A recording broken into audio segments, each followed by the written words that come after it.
자, 형식적 의미의 민법과 실질적 의미의 민법이라고 하는데, 자, 앞으로 말이죠.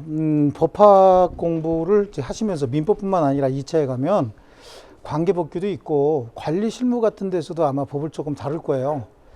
거기에 이제 공통적으로 형식적 의미의 무슨 법이다라고 하면 법전을 얘기하는 거예요.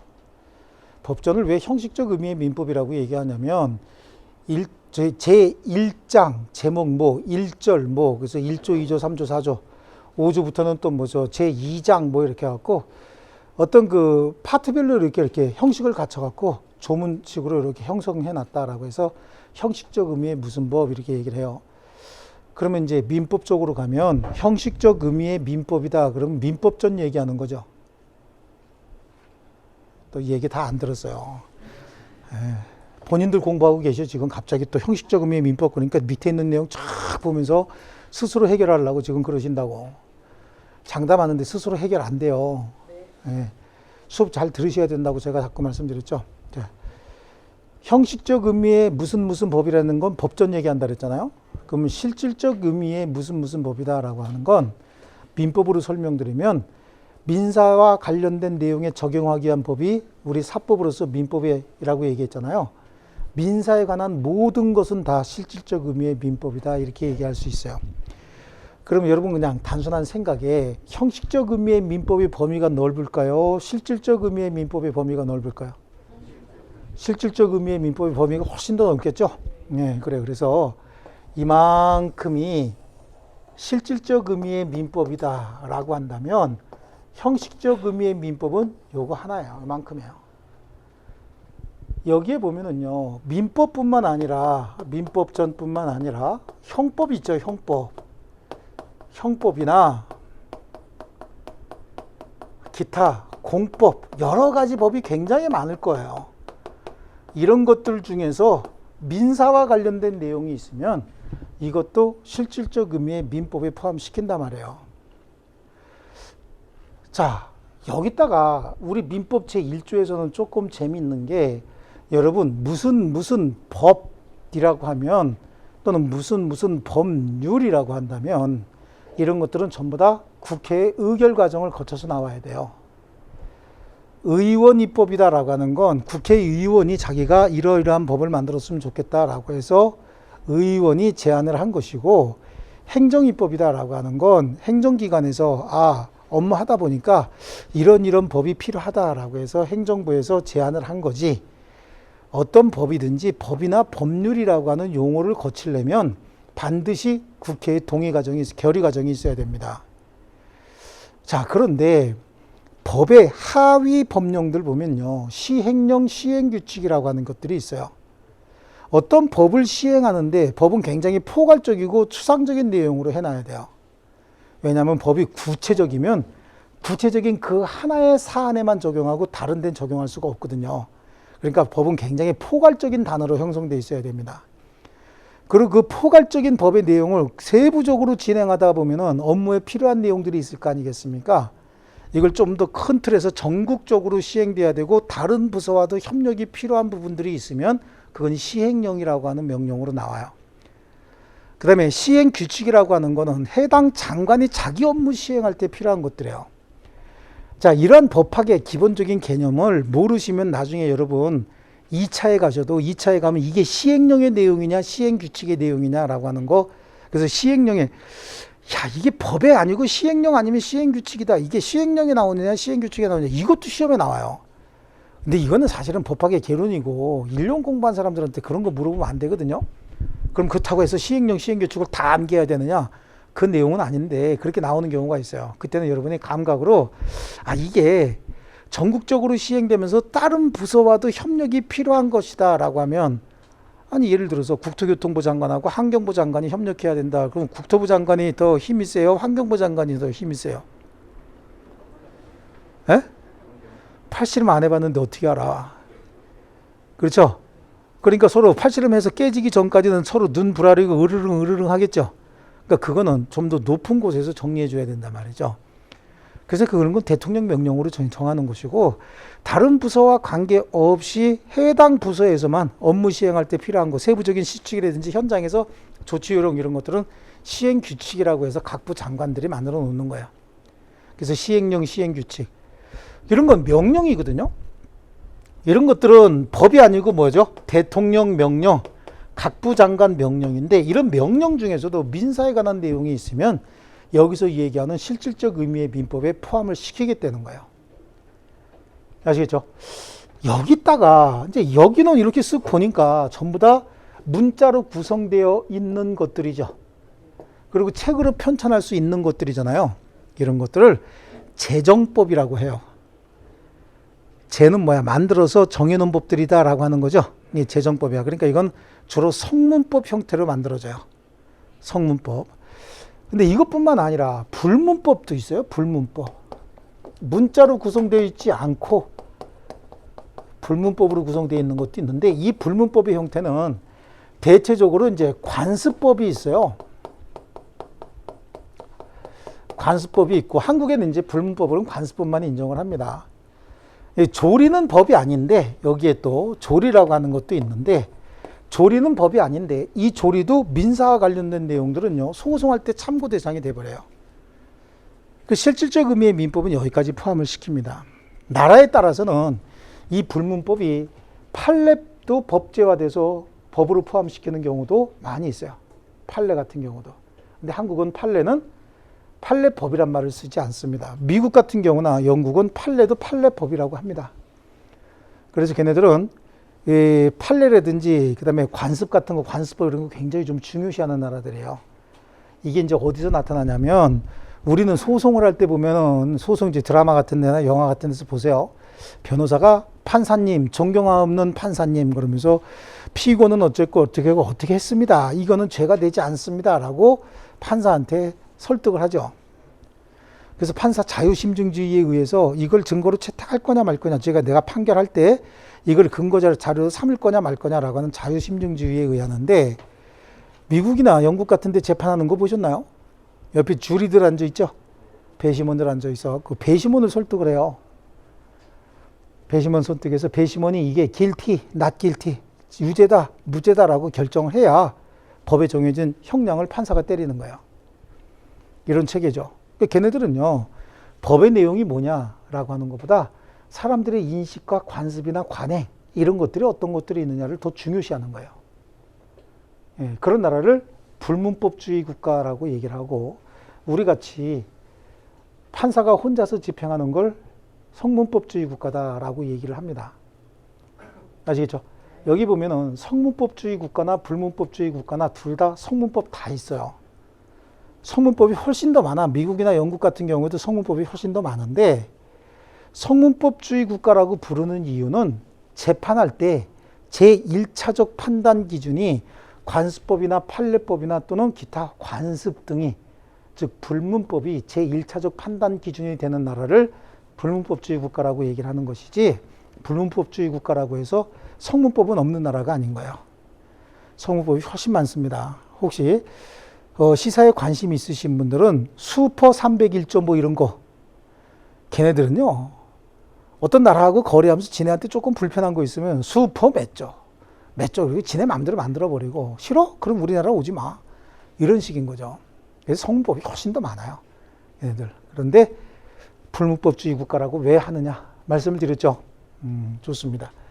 자, 이게 이제 실질적 의미의 민법인데, 여기서 이제 중요한 단어 하나는 형식적 의미의 민법 중에 실질적 의미의 민법에 포함되지 않는 부분들이 있어요. 뒤에 가면 우리 민법 중에 과태료 부과 규정이 있어요. 법인의 이사가 공고 의무를 위반했다든지 등기 의무를 위반해서 법인에게 손해가 끼쳤을 때는 50만 원의 과태료를 부과한다, 뭐 이런 얘기가 나오는데, 과태료 부과가 서로 대등한 사적 거래 관계에서 과태료 부과가 가능합니까? 불가능한가요? 예. 제가 여러분한테 수업 시간에 집중 안 하고 카톡했다고 해서 과태료 50만 원 부과하면 여러분이 뭐라 그럴까요? 보통 웃으시잖아. 지가 뭐도 과태료 부과하고 싫어. 그죠? 예. 이거는 우월한 공권력이 있어야 되는 거예요. 아, 차 잠깐 세우고 수포에 물건 사러 갔다 왔더니 어떤 분이 주차 딱지 6만 원짜리, 5만 원짜리 붙이고 갔대. 그럼 거기다가 씩 뛰면서 씩 웃어요. 지가 뭔데 이럽니까? 에이, 이런 이런 얘기 나오죠. 그런 거지. 그네들은 공권력을 가지고 행동했기 때문에 그런 거예요. 아니, 민법은 분명히 개인과 개인이 재산 거래할 때 적용하기 위한 사법이라고 얘기를 했는데 무슨 과태료 규정이 있냐? 그래서 그 부분은 우리 민법에서는 실질적으로 이건 민법이 아니고 공법이다 이런 식으로 그냥 빼버리는 거예요. 그래서 그거는 거의 여태까지 시험에 나온 적이 없어요. 예, 또 시험에 또 나온 적이 없다 그러면 또 그거만 골라서 또 내는 인간들이 있죠. 손이 왜 이렇게 쥐어져야 되잖아요. 근데 가끔가다 바깥으로 쥐어지는 애들이 있어요. 그런 애들은 이제 그런 것도 내는 애들이 있어. 성격이 굉장히 이상한 애들이 또 내기도 하죠. 예. 그래서 요거는 사실은 민법이 아니다라고 얘기를 합니다. 이 실질적 의미의 민법이다라고 하는 건 어디에 나와 있냐면 민법 제 1조에 법원 이렇게 돼 있어요. 여기서 법원이다라고 하는 건 재판소를 얘기하는 게 아니라 법의 존재 형식, 법의 근원이다, 뿌리다. 그런 의미로 법원 이렇게 해놨습니다. 여기에 뭐라고 되어 있냐면 민사에 관하여 라고 되어 있습니다. 그래서 민사에 관하여란 얘기는 개인끼리 재산 거래하는 과정에 소송이 생기면 이란 뜻인 거예요. 민사에 관하여 법률의 규정이 없으면, 그래, 법률의 규정이 없으면 관습법에 의하고 관습법이 없으면 조리에 의한다. 이런 내용이 들어가 있습니다. 이것도 단골 문제고 이 문제 틀리면 정말 대책이 없어요. 사실인 관습에 의한다라고 이게 집어넣어갖고 24회 시험 문제 나왔는데 이것도 틀린 분이 계셔가지고 쓰러지는 줄 알았어요. 여기에 사실인 관습 이것도 우리 모의고사 보면서 제가 한 4번은 집어넣었어요. 이거 가지고 4번은 집어넣었는데 이거를 사실인 관습이다라고 해서 지문으로 안 되고 정답 지문이죠 그게. 자, 먼저 1순위가 뭐란 얘기죠? 법률이란 얘기야. 그럼 법률은 이쪽 거 얘기하는 거죠? 여기서 이런 것들, 이 법률은. 그러니까 진짜 본질적 의미의, 사전적 의미의 법뿐만 아니라 대통령 명령이나 기타 여러 가지 국제법규 같은 거 있죠? 국제법규, 국제협약 이런 것들 중에서 문서로 구성이 돼서 민사에 관한 내용이면 여기서 얘기하는 법률로 보겠다. 그러니까 재판에 있어서 제1차적 판단 기준이 뭐란 얘기예요? 법률 성문법이란 얘기죠. 그럼 우리는 성문법주의 국가일까요? 불문법주의 국가일까요? 성문법주의 국가다라고 하는 거고, 법률의 규정이 없으면 관습법이라고 합니다. 그러면 결국은 관습법은 성문법을, 불문법으로서 관습법은 성문법으로서 법률을 어떻게 합니까? 보충하는 거죠. 그래서 관습법은 성문법의 보충적 기능을 합니다. 자, 관습법마저 없으면 뭐랍니까? 조리라는 거죠. 그러면 법률도 없고 관습법도 없다는 거야. 그럼 결국은 뭐가 없다는 거죠? 법이 없다는 얘기죠? 법이에요. 이게 없다는 얘기는 법에 뭐가 생겼다는 얘기입니까? 흠결이 생겼대죠. 법이 흠결이 생기면 재판해야 돼요? 말아야 돼요? 그래도 해야 되잖아요. 아, 법이 없는데 판사가 뭘 가지고 재판을 합니까? 그때 조리라고 하는 겁니다. 그래서 우리 헌법에도 판사는 법과 양심에 따라 재판한다라고 하는 거예요. 법과 양심에 따라 재판해야 되는 겁니다.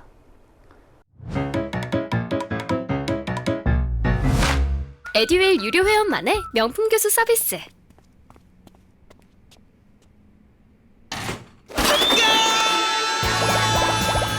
합격이 쉬워지는 명품 교수님 혜택. 오직 에듀윌 유료 회원에게만. 에듀윌. 아시겠죠? 쌀 뜨는 게 왜 나와? 이런 거 아니죠, 이거? 또 조리 뭔지 모르는구나. 난 되게 재밌다고 한 얘기인데 반응이 완전 꽝이네, 그죠? 아, 요즘 조리 안 써요? 요즘엔 탈곡기가 하도 잘 돼 있어가지고 돌이 거의 없대죠. 옛날에 손으로 털고 바닥에다 놓고 막 할 때, 예, 그때는 이제 돌이 많이 있었는데 나는 재밌다고 한 건데 재미가 하나도 없었나 봐요. 그 다음에 여기서 관습법 있잖아요. 이 관습법. 관습법의 형성 과정인데 관습법은 일정 지역을 중심으로 오래된 관행이 지속적으로 반복적으로 시행이 돼요.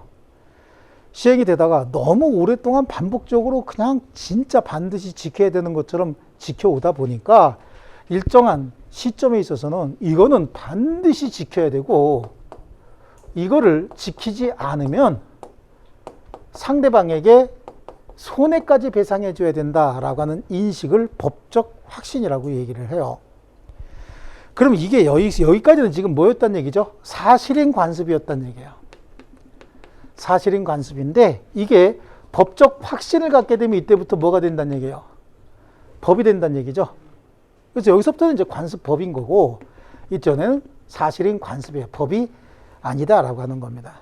그러면 법인 것과 법이 아닌 것의 차이는 법적인 구속력이 있느냐 없느냐라고 하는 겁니다. 여러분 형법을 위반하면 형사처벌 받죠. 중하게 위반하게 되면 구속도 되고 징역도 살아요. 경미하면 뭐요? 벌금이나 과료 등에 처해지기도 합니다. 근데 민법을 위반하면 징역 갑니까? 징역 안 가죠. 그 대신 민법을 위반했다는 얘기는 상대방에게 재산상 손해를 가했다 그런 얘기잖아요. 그러니까 손해배상의 문제가 발생을 하는 거죠. 그러면 손해배상의 문제가 발생을 했을 때 관습법을 위반했으면 손해배상을 해야 되는 게 법적인 구속력인 것이고 관습법은 아니고 사실은 관습 정도를 위반했다. 그럼 손해배상할 필요가 없죠. 이 소송이 진행되는 과정을 잘 보시면요. 둘이 거래하다가 야, 너 관습법을 위반했어. 나한테 손해배상해줘. 그럼 위반했다는 사람이 네! 그리고 손해배상해주면 분쟁이 하나도 안 생기겠죠. 그런데 내가 무슨 관습법을 위반해? 어디 그런 법이 있어? 그럼 그건 실정법이 아니고 관습법이다. 그럼 그런 게 어디 있어? 하고 있네. 이러면서 분쟁이 생기면 또 멱살 잡고 눈 찔르면 안 된다 그랬죠. 그럼 이제 소송을 가는 수밖에 없는 거예요. 그럼 소송이 이루어지면은 법원에서 판결을 하게 됩니다. 뭐라고 판결을 하냐? 손해배상 해줘라 라고 판결하면 너는 관습법을 위반한 게 맞다 라고 하는 거고 손해배상까지 할 필요는 없다 라고 판결하게 되면 네가 위반한 건 아직 관습법은 아니다 라고 하는 겁니다. 지금 과정을 잘 들으시면 법원에서 판단할 때 네가 위반한 건 관습법이 맞다. 그러면 관습법의 존재를 확인해 준 거죠. 관습법을 성립시킨 거야? 관습법의 존재를 확인해 준 거예요? 확인만 해 준 거죠. 자, 손해배상할 필요 없다는 얘기는 관습법이 아니다. 만약에 법원의 판결에 의해서 관습법이 성립한다. 그러면 이거는 손해배상의 대상이 아니잖아. 이때부터 관습법이니까. 근데 손해배상 해주라는 얘기는 이때부터 관습법이었다 그 얘기 아닙니까? 그래서 법원이 이 판결을 하는데 이 법원 판결은 관습법의 존재 여부를 확인만 해주는 거예요. 확인. 법원 판결에 의해서 관습법이 성립하는 게 아닙니다. 아시겠죠? 자, 그럼 법원 판결은 어떻게 해야 되느냐? 법원에서 뭐를 판결하는 거예요? 법을 판결하는 거잖아. 법을. 법원에서 뭘 판결한다고요? 법을 확인해 주는 거죠. 그럼 법의 존재 유무 또는 어떤 것이 법인지라고 하는 걸 가장 잘 아는 사람들이 누구죠? 법관들인 거야. 어떤 분은 국회의원 그런데 아니야. 쟤도 아무것도 몰라요. 쟤들은 뭘 알아. 누가 얼마 주나 이거는 잘 알지. 그 다음에 모릅니다. 이거 제일 잘하는 나하고 관계없습니다. 이거지 뭐 쟤들은 뭘 알아. 법관들인 거야. 법관들. 지금 법을 판단하는 거기 때문에 법을 판단할 때 법관들은 어떻게 합니까? 당연히 직권으로 판단해야 되는 거죠.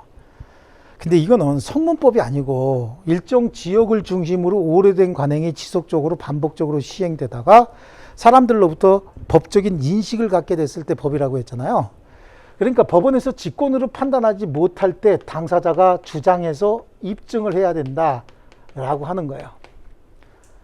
이게 이제 관습법인 것이고요. 이 관습법은 성문법을 어떻게 하는 거예요? 보충해 주는 거 아닙니까?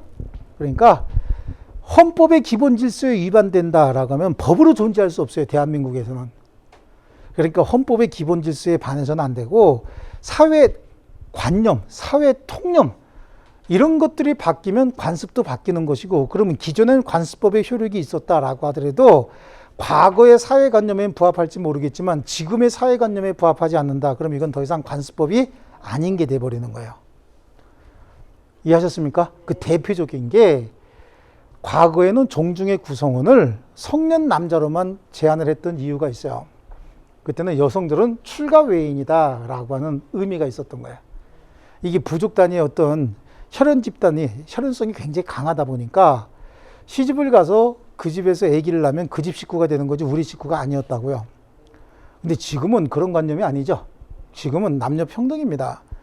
남녀의 어떤 권리나 이런 것들이 출생에 의해서 비롯되는 성별에 의해서 남성이냐 여성이냐 갈라지는데 사람에게 주어지는 권리나 의무 아니면 이런 것, 재산, 이익 이런 것들이 성별에 의해서 남성에게는 주어지고 여성에게는 면제가 된다라고 하는 건 있을 수가 없는 거예요. 그래서 과거에 몇 년 전에 판례가 바뀌었어요.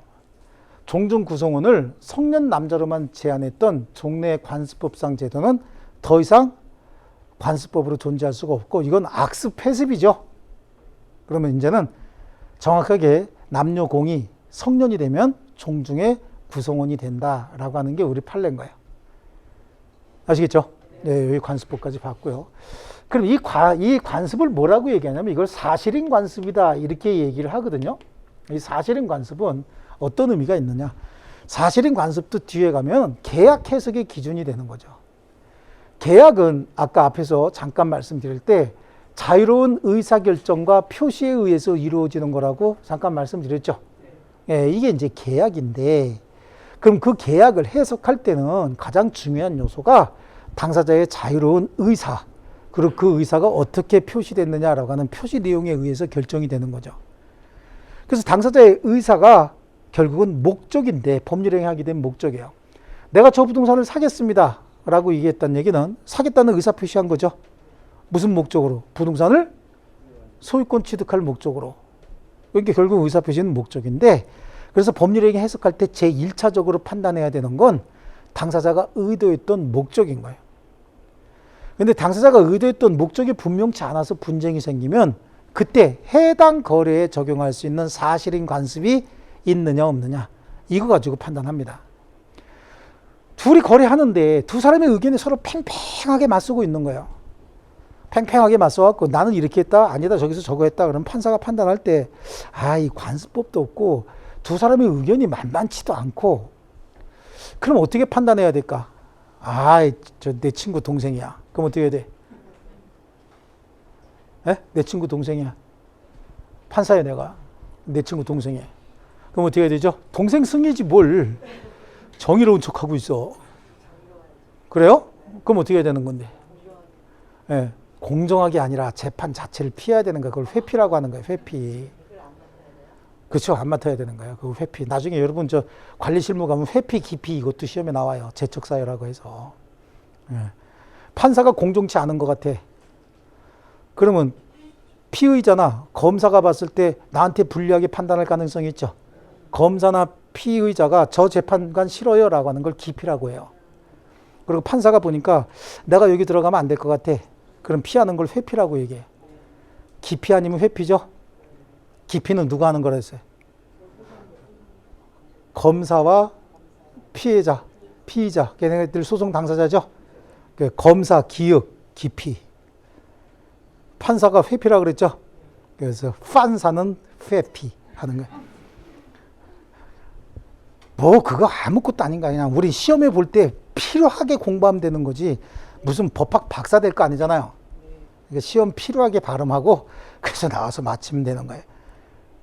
그게 공부 잘한 거야. 아시겠죠? 자, 좋아. 그러다 보니까 사실인 관습 이런 것들은 당사자의 의사가 팽팽할 때 그 재판의 근거로 삼기가 굉장히 힘들고 판사도 정확히 판단하기가 좀 어렵다. 그럼 그때 적용하는 게 사실인 관습이 거래와 관련된 사실인 관습이 어느 쪽을 편들고 있느냐 이거에 따라서 판단할 수 있는 거예요. 사실인 관습은 그런 의미가 있는데 그럼 이 사실인 관습은 법이 아니란 얘기잖아요. 그렇죠? 법이 아닌데 그러면 이게 사실인 관습이 존재 유무를 판단할 때는 법이 아니니까 법관이 모를 수도 있는 거 아닙니까? 그럼 법관이 모르면 어떻게 되는 거지? 당사자가 주장해서 입증해야 되겠죠? 그런데 사실인 관습 중에서도 관습법은 아니지만 너무 일반화돼서 누구나가 다 알고 있는 정도의 사실인 관습이 있지 않습니까? 이런 거는 당사자가 뭐라고 주장 입증하든 법원에서 직권으로 판단할 수도 있다. 주장 입증 못할 때 직권 판단이 아니라 뭐라고 주장 입증을 해도 직권으로 판단할 수 있는 거예요. 예를 들어서 여기는 직권으로 판단하지 못할 때 당사자가 주장 입증한다 그랬잖아요.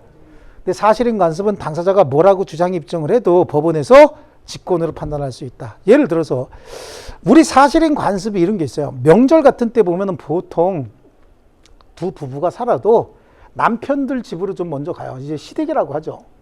먼저 그렇게 가셨죠, 여태까지? 아니, 친정 먼저 가셨나요? 아닌가요? 대체적으로 시댁에 먼저 가세요, 여성분들이. 그러면서도 별로 불만 안 하죠. 그렇지 않습니까? 근데 어떤 집은 그 여성분이 워낙 파워가 세가지고 처갓집 먼저 안 가면 맞아 죽는다는 거야. 굉장히 멋있는 집이 있죠. 어떤 사람이 그럽니다. 아니 그거는 모르겠고 우리는 말이죠. 처갓집 먼저 안 가면 맞아 죽어요. 저는 생명 연장하기 위해서 처갓집 무조건 먼저 가야 돼요. 라고 분쟁이 생기면 판사가 니네 집이나 그렇지. 걔가 주장 입증을 해도 니네 집이나 그렇지 사실인 관습은 그게 아니야. 라고 판단할 수 있다는 겁니다. 이해하셨습니까? 그래서 우리 민법 제1조 가지고 설명을 드렸는데 지금 설명드린 내용 가지고 줄쳐드리는 내용은 설명을 회상을 하고 머릿속에 있다라고 하는 거 전제로 줄치는 내용만 하시면 돼요. 집에 가서 복습할 건 반추하고 이거는 반추를 하고 잘 들으셔야 돼. 그러니까 반추를 하고 집에 가서는 줄친 것만 복습하시면 되는 겁니다. 네. 그래서 형식적 의미의 민법과 실질적 의미의 민법인데 거기에 양자와의 관계 있죠? 보이십니까? 거기 동그라미 1번만 좀 줄쳐놓게 나갈게요.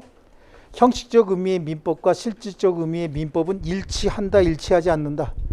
일치하지 않는다. 특히 이런 것 때문에 이거는 민법 전에는 들어가 있지만 실질적으로는 민법으로 볼 수 있어요, 없어요? 없다고. 이거 뭐라 그랬죠? 과태료 규정 같은 거. 자, 그리고 넘겨보시면 민법에 법원이 나와요. 자, 우리 민법전 그래요. 판택텐식 구성이다 라고 해서 독일식 편별법인데 거기 보니까 항상 어디든지 어느 파트든지 총론을 먼저 집어넣고 강론이 나중에 나와요. 일목요연하게 정리해놨다라고 하는 건데 거기 이제 29페이지에 나와 있는 밑에 민법 총칙의 실질적 성격이라고 하는 건 전체적으로 1월 달에 한다. 1월 달에 한다. 전체적으로 다 1월 달에 해. 쭉 묶어놓고 앞에 이렇게 가로를 묶어놓고 조그맣게 쓰고 집에 가서 뭐라고 썼냐 그러고 지우지 말고 가로 이렇게 쭉 쳐놓고 1월에 한다. 왜냐하면 1월에는 이거 할 필요가 없어. 왜? 자동적으로 알게 되거든. 그러니까 지금 하면 암기 엄청나게 해야 되는데 1월 달 가면 할 필요 없이 그냥 자동적으로 됩니다. 나중에 제가 암기 코드도 알려드려요. 첫째, 둘째, 셋째, 주부, 선물, 무기. 주부님들이 가장 좋아하는 선물이 뭡니까? 돈이죠. 첫째, 둘째, 셋째도 주부님께는 돈 선물하면 무기로 최고의 무기죠. 이렇게 해서 암기시킬 거라고 나중에. 또 지금 이거 적지 말고 소화도 못 시킬 거면서 잔뜩 먹지만 하지 마세요. 하지 마세요. 네. 자, 그 다음에 민법의 그래서 제1조 법원이 다음 페이지 나오죠. 민사에 관하여 법률 동그라미 쳐놓고 1번 규정이 없으면 관습법에 의하고 관습법 2번. 관습법이 없으면 뭐에 의한다? 조리 3번이요. 칠판에 있는 그대로네, 그죠? 자, 그래요. 그래서 법원이라고 하는 건 법의 존재 형식이다라고 하는데 그거 우리 법의 존재 형식, 법의 근원이다 이런 거 따지지 말고 우리 시험에 필요한 건 재판할 때 판단 기준이다. 재판할 때 판사들이 판단할 때 1번이 뭐라고요? 법률, 2번이 관습법. 그럼 법률이 없을 때 관습법이죠. 법률이 있는데 관습법 적용하면 돼, 안 돼? 아무리 유명하시더라도 저랑 공부 스타일이 안 맞으면 그냥 안 맞더라고요. 애들 유료회원이면 교수님들을 고를 수 있으니까 과목별로 나만의 드림팀을 만든 느낌? 저랑 꼭 맞는 교수님을 선택할 수 있었던 게 합격 비법이었던 것 같아요.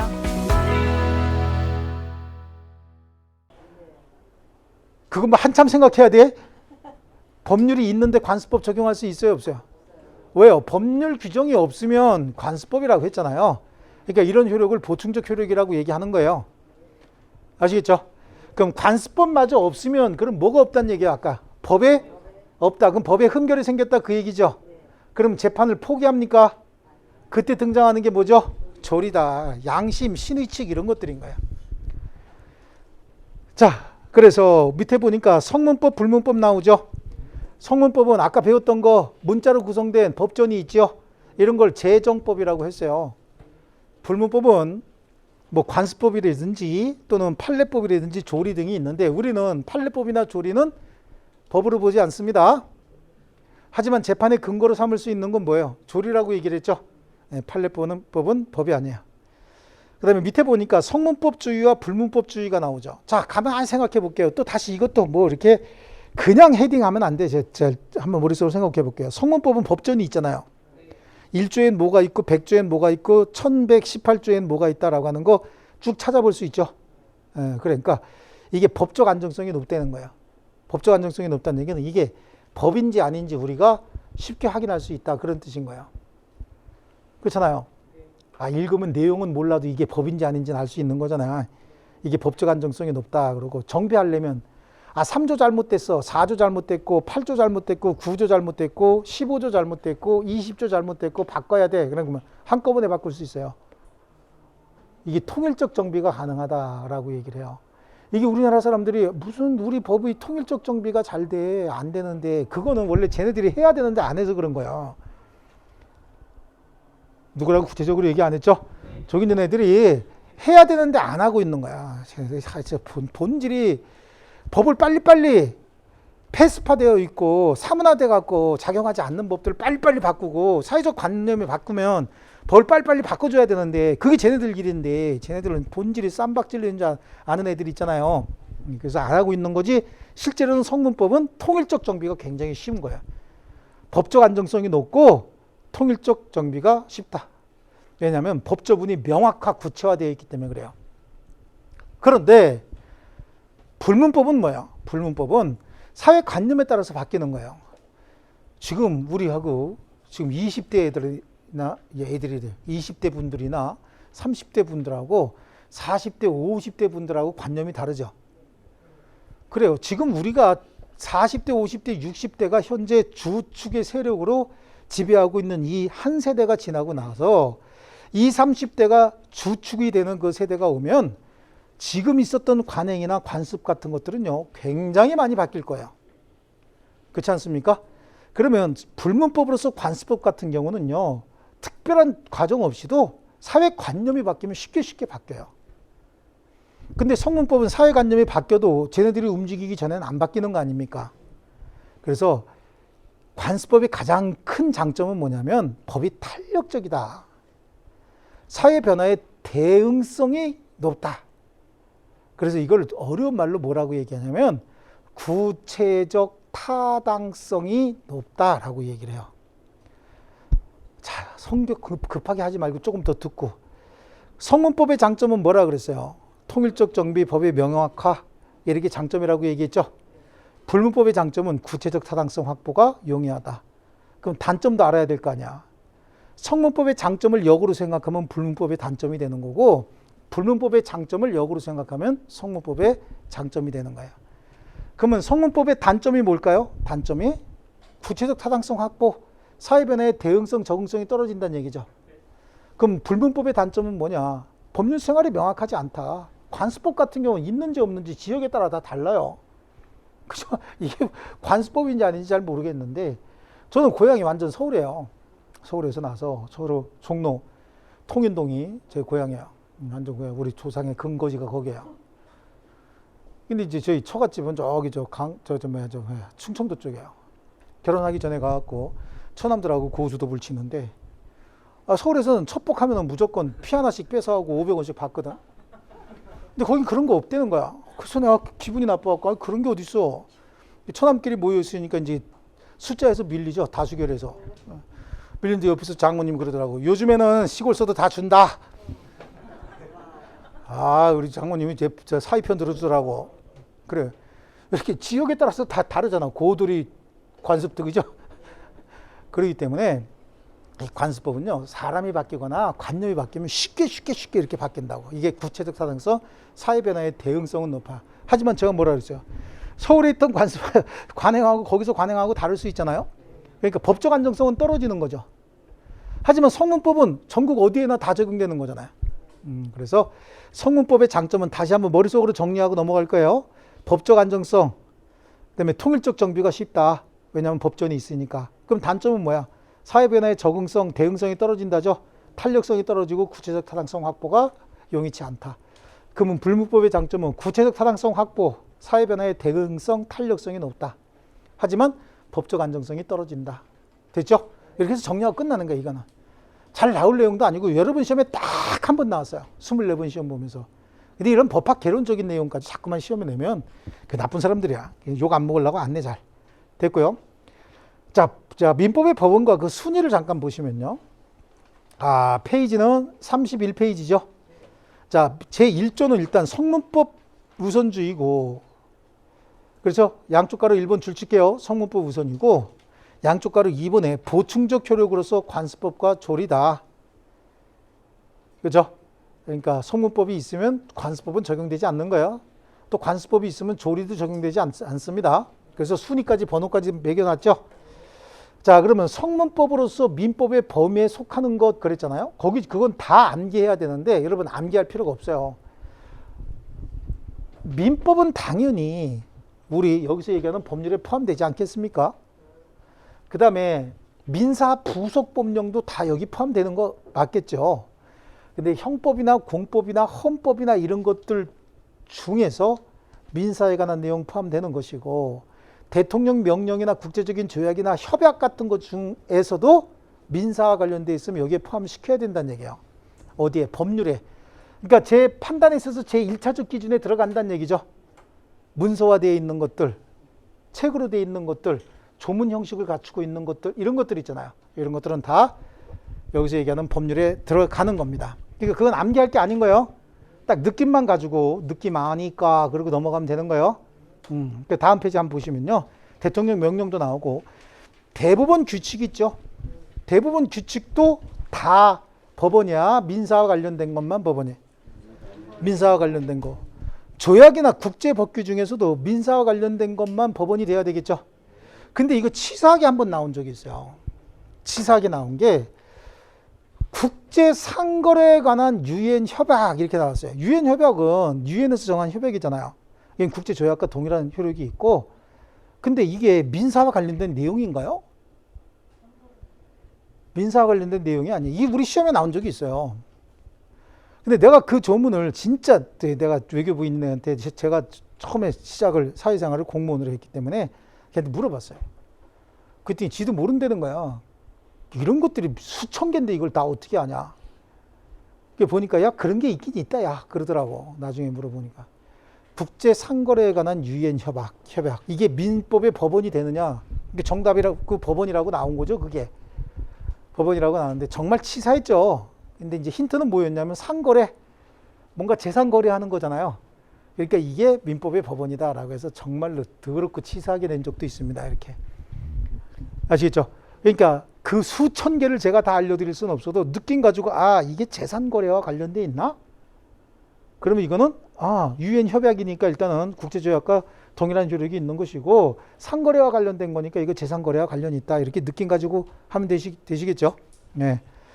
그 다음에 조약, 자치법규라고 하는 게 뭐야? 지방자치단체 조례 같은 건데 이것도 민사와 관련돼 있으면이죠. 민사. 그 다음에 헌법 규정 중에서도 민사와 관련된 것들은 법원이 돼야 되는 거예요.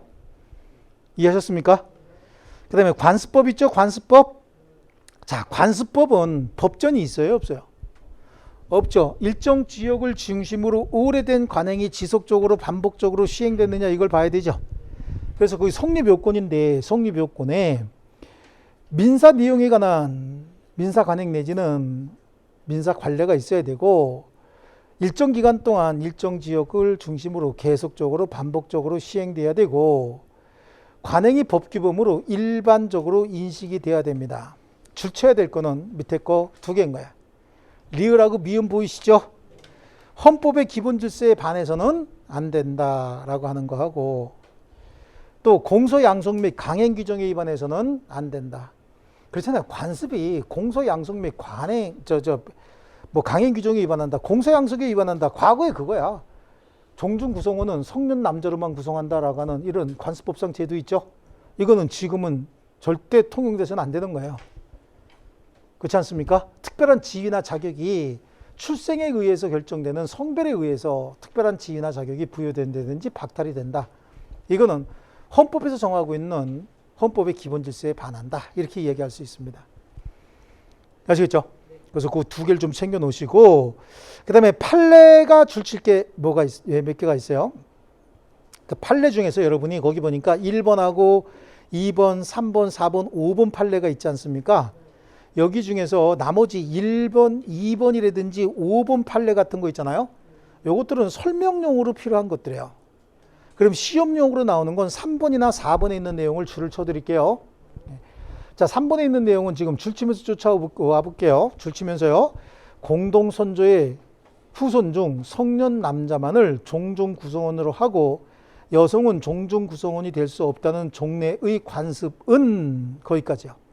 관습은. 그다음에 한 줄 내려오면 뒷부분에, 자, 변화된 우리 전체 법 질서에 부합하지 아니하여 정당성과 합리성이 있다고 할 수 없으므로, 줄치면서 쫓아오고 있나요? 예. 종종 구성원의 자격을 성년 남자로 제한하는 종래의 관습법은 더 이상 법이 아니다. 법적 효력을 가질 수 없다라고 이야기하고 있죠. 그럼 결론은 뭐냐? 결론은 4번에 있는데 4번의 두 번째 줄 뒷부분에 가면, 잘 쫓아오고 계시죠? 공동선조와 성과 본을 같이 하는 후손은 성별 구분 없이 성년이 되면 당연히 구성원이 된다고 보는 것이 조리에 합당하다. 그러면 결론은 종중 총회할 때 여성 종원들에게 통지할 의무가 있다는 거예요, 없다는 거예요? 통지할 의무가 있다는 거죠. 여성 종원에게도 반드시 통지해야 되고, 여성 종원들에게 통지하지 아니하고 종중 회의가 소집이 돼서 어떤 결정을 했어도 그건 무효예요.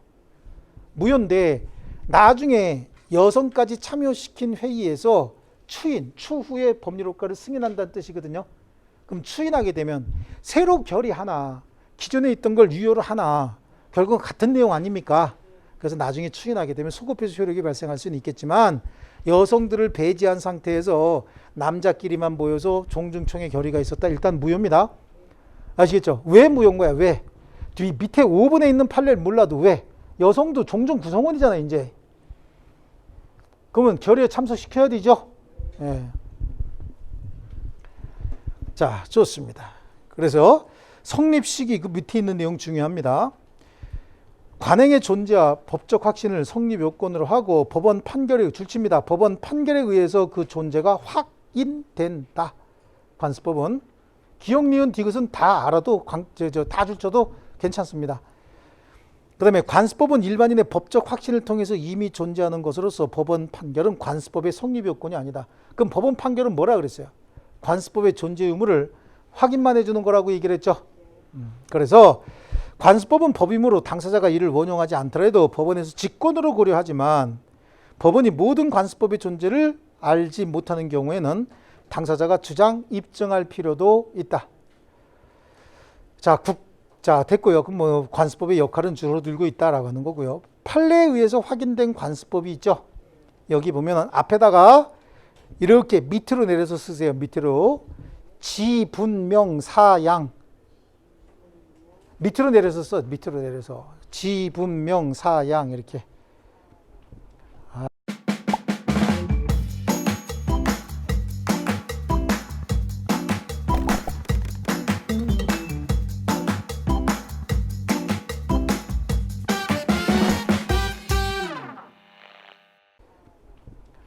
밑으로 내려서를 또 잘 못 알아들으시는구나. 이렇게 쓰는 게 밑으로 내려 쓰는 겁니다.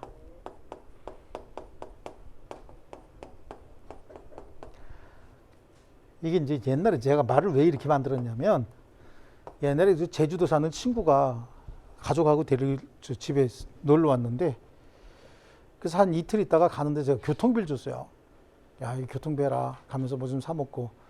나는 그게 이제 친구 왔으니까, 갈 때 가족들하고 왔으니까 주는가 보다 그랬더니, 지랄하면서 뭐 돈을 주냐고 친구끼리 그러면서 던지고 가더라고요. 그래서 난 또 괜히 그 예의가 아닌가 보다 그러고 안 줬더니 또 동창회 나가고 한 번 거절했다고 또 안 준다고. 그래서 제가 그래서 지가 분명히 사양했으면서, 그랬더니 걔가 그러더라고. 분명히 사양에도 임마 한 번 더 권하는 관습법이 있는 거야. 그러더라고. 아시겠죠? 이 지가 뭐냐면 여기 책 보지 마시고 여기 보고 관습법상 법정지상권 좀 기네 그죠? 관습법상 법정지상권 해보세요. 크게 이거는 분묘기지권 한 번 더 명인방법 사실혼 동산의 양도담보 아시겠죠? 이거 뭐라 그랬죠? 앞에 관습법상 법정지상권 다시 한번 해봐요. 뭐라고요? 이거는요? 이거는 양도담보 동산의 양도담보예요. 그럼 책으로 한번 가서 볼게요. 분묘기지권의 앞에 분이죠. 분. 그 다음에 니은의 관습법상 법정지상권 할 때 지죠. 지. 그 다음에 수목 그건 줄 치셔야 돼요. 수목 미분리 과실에 대한 명인방법이 나오잖아요. 옆에다가 하나 써놓을게요. 동산의 명인방법 X로 해놓을게요. 요거는 그렇게 바뀌어 나와. 동산의 명인방법 X에 X. X는 그냥 가위표치란 얘기지 한글로 X 쓰면 안 돼요. 아시겠죠? 검사할 거야. 빨리 지우고. 아시겠죠? 자, 그 다음에 밑에 보면 동산의 양도담보 나오죠? 옆에다가 부동산의 양도담보 X 좀 해놓을게요. 부동산의 양도담보는 제도가 있어요. 하지만 이거는 현행 성문법상 제도인 것이지 관습법상 제도가 아닌 거예요. 되셨죠? 사실혼 제도. 그 다음에 밑에 보면은 이제 온천권이나 관습법상 사도통행권, 근린공원 이용권을 인정하면 물권법정주의 위반된다. 그 다음에 미등기 무허가 건물의 양수인에게 소유권에 준하는 관습상 물권을 인정하는 것은 물권법정주의 원칙에 반한다라고 하는데 이런 것들이 잘 나오는 거야. 특히 온천권 있죠. 온천권. 그 다음에 두 번째 줄 미등기 무허가 건물의 양수인에게 소유권에 준하는 관습상 물권을 인정할 수 없다라고 하는 거 있잖아요. 왜냐하면 관습법상 제도는 몇 개밖에 없어요? 5개. 이거 5개 이외에는 관습법상 제도야? 아니야? 아니야. 다시 고개 들어보세요. 이거 뭐라 그랬어요? 관습법상 법정지상권. 뒤에 거지 앞에 거 잘 안 나와도 관습법상 제도니까 법정지상권. 관습법도 법이잖아. 법. 그러니까 관습법이라고 하는 법에 의해서 정해진 지상권이라는 뜻인 거야. 그러니까 지상권은 지상권인데 법으로 정해져서 무슨 법으로? 관습법으로. 그럼 뭐라고요? 분묘기지권. 그 다음에 명인방법도 뭐야? 수목 및 미분리 과실만 명인방법이 있어요. 그 다음에 사실은 이거는 동산의 양도담보. 이거 이외에는 관습법상 제도도 아니다. 아니다. 그러니까 제일 많이 나온 게 온천권하고 온천권. 온천 좋죠? 좋은 거죠, 온천. 근데 온천이라고 하는 거 이거 자체는 배타적 물권이 아니라 토지 소유권에 포함되어 있는 거예요. 그러니까 온천권만 별도로 취득할 수는 없는 거예요. 토지 소유권을 취득하면 온천권도 취득하는 겁니다. 그 다음에 미등기 무허가 건물을 산 사람은 소유권에 준하는 관습법상 물권을 취득한 것이 아니라 미등기 무허가 건물을 산 사람은 사실상의 처분권을 취득했다 그래. 근데 여기다가 어려워지니까 물권법 가서 하고 관습법상 물권이다 아니다? 아니다. 소유권에 준하는 관습상 물권은 존재하지 않아요. 이것만 관습상 권리예요.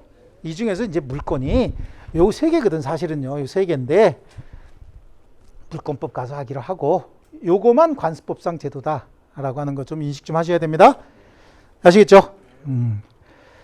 그 다음에 다음 페이지 보시면 성문법에 대한 관습법의 지위와 효력인데 보충적 효력이 있다고 얘기했잖아요. 아까 제가 법률의 규정이 없으면 뭐에 따른다 그랬죠?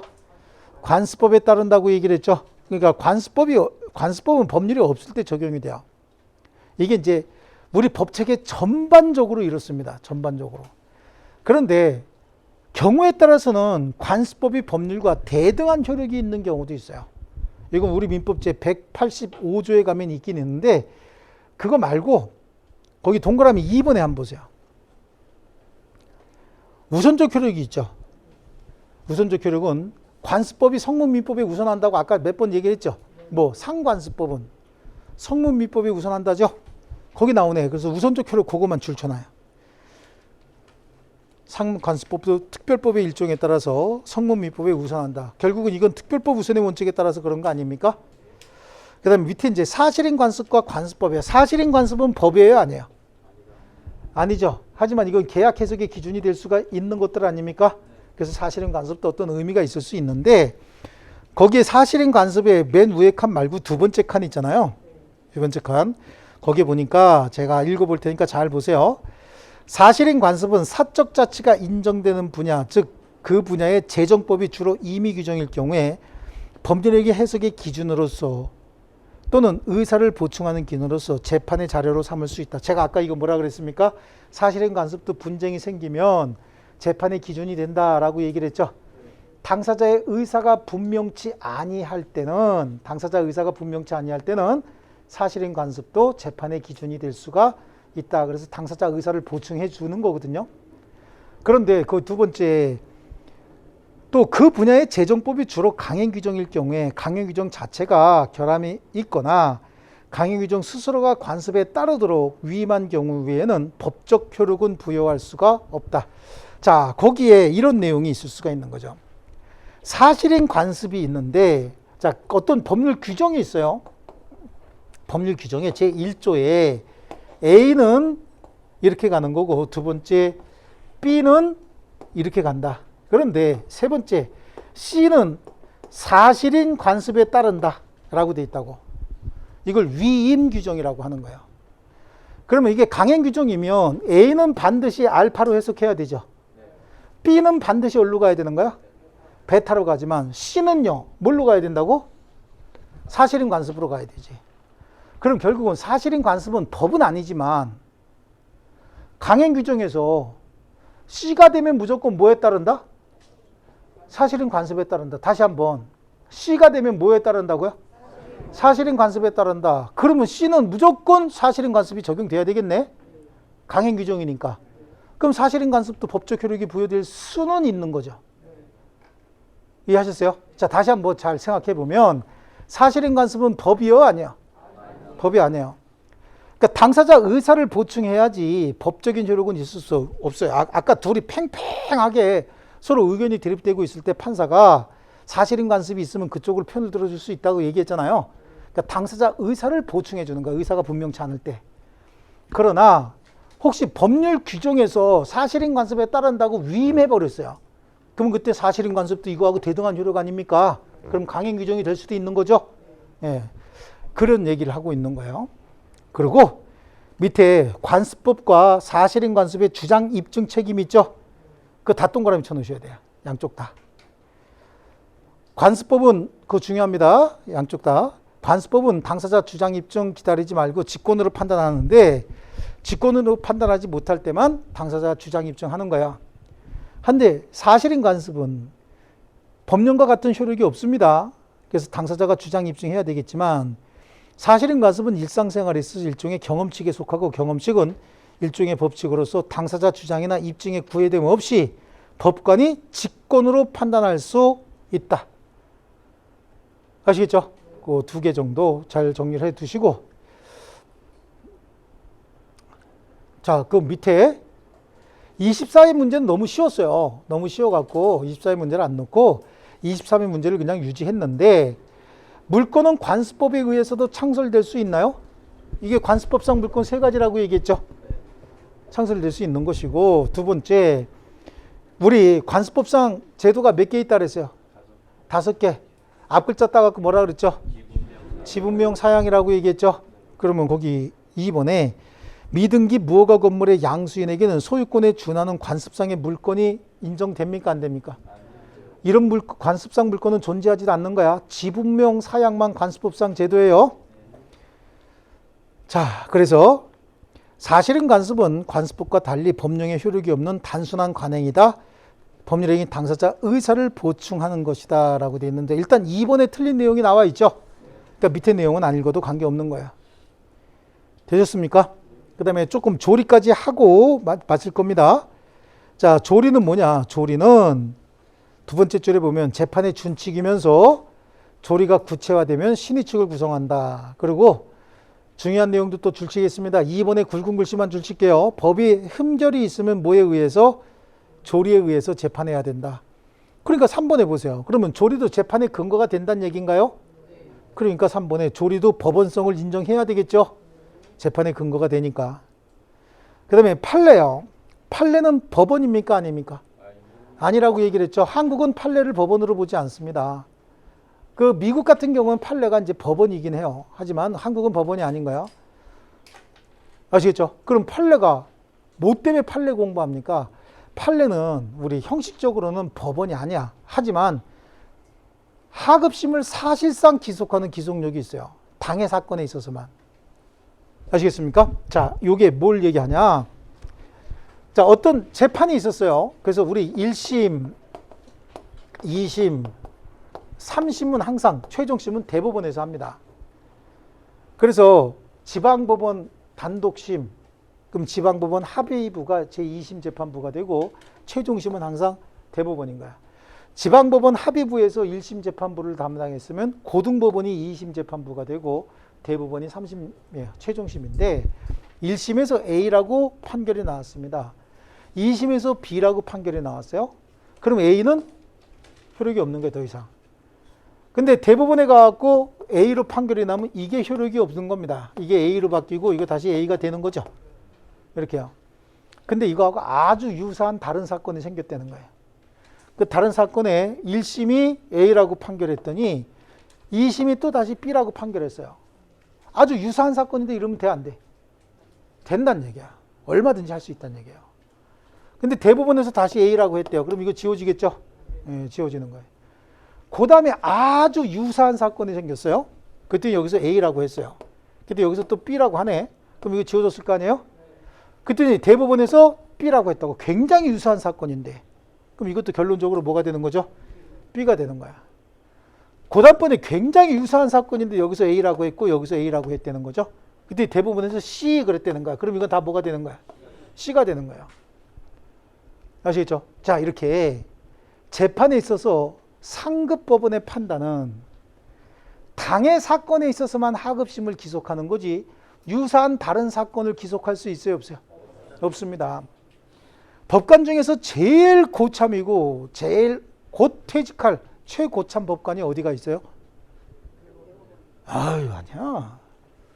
지방법원 단독심 판사가 제일 고참 판사예요. 지방법원 단독심 판사가 최고 고참 판사. 이제 곧 그만두실 분이요. 그분 이제 변호사 나가실 분인 거예요. 네. 그래요. 이분들은요, 진급하셔야 될 분들이고, 이 부분은 이제 퇴직하셔야 될 분들이에요. 여기 계신 분들은. 뭐, 판결해서 어떤 분은 그래, 항소해서 살아나라. 그러면서 판결하시는 분들도 있어요. 실제로. 좋습니다. 그래서 대법원 판결은 당해 사건에 있어서는 하급심을 기속을 하지만, 유사한 다른 사건까지, 여기는 아니구나. 다른 사건까지 하급심을 기속할 수는 없다는 얘기예요. 하지만 우리가 대체적으로 판례에 따라서 판결을 주로 많이 하잖아요. 그래서 판결에 거의 따르기 때문에 사실상 구속력은 있어도 법적 구속력은 없다 이런 얘기를 합니다. 뭔가 좀 이율배반적인 느낌이 있죠. 네. 그래서 판례는 법원성을 부정을 합니다. 동그라미 1번에 대부분 판례는 법원이 아니에요. 그 다음 페이지 보니까 36페이지에 법원조직법에 상급법원의 재판에 있어서 판단은 당해 사건에 있어서 하급심을 기속한다라고 돼 있죠. 네, 그거 중요합니다. 그래서 대부분 판례는 법적 구속력은 인정되지 않더라도 동일 사건에 관한 판단함에 있어서 하급심을 사실상 구속하는 구속력이 있다. 아시겠죠? 그 다음에 우리 민법은 언제 제정이 됐냐? 58년도에 제정이 돼서 60년 1월 1일부터 적용이 되고 있습니다. 그래서 수차례 개정이 되어 왔는데 그 개정 경과 과정까지 지금 보실 필요가 없습니다. 개정 경과 과정은 언제 본다고? 나중에 봅니다. 아시겠죠? 에이, 그리고 이거는 뭐 굳이 그 시험에 나올 것도 아닌 거예요. 자, 그 다음에 민법의 기본 원리가 나오죠. 예, 민법의 기본 원리, 이건 조금 쉬었다가 계속 하겠습니다.